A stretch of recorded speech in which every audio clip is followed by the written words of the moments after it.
Welcome to the Slop Temple. We pray this video helps. In this video, I will explain how to study the anatomy of flowering plants for NEET. Begin by thoroughly understanding the different types of plant tissues, including meristematic and permanent tissues. Next, differentiate between the internal structures of monocotyledonous and dicotyledonous plants in roots, stems, and leaves. Finally, dedicate time to comprehending the process of secondary growth in dicot stems and roots. Focus on the core concepts of plant tissues. Understand the location and function of apical, intercalary, and lateral meristems. Delve into simple permanent tissues like parenchyma, collenchyma, and sclerenchyma, noting their cell types and roles.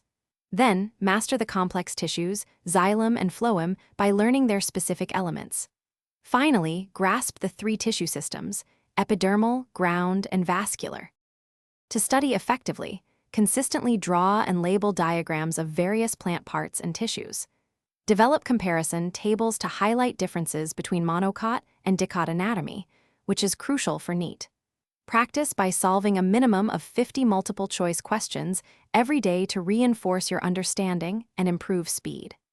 Additionally, use flashcards for rapid revision of key terms and definitions. Avoid the common pitfall of rote memorization. Always strive for conceptual understanding. Regularly review all topics, ideally at least 3 times each week, to ensure long-term retention.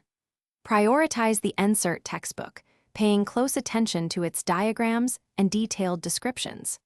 Finally, practice identifying various anatomical structures from unlabeled diagrams to strengthen your visual recognition skills for the exam.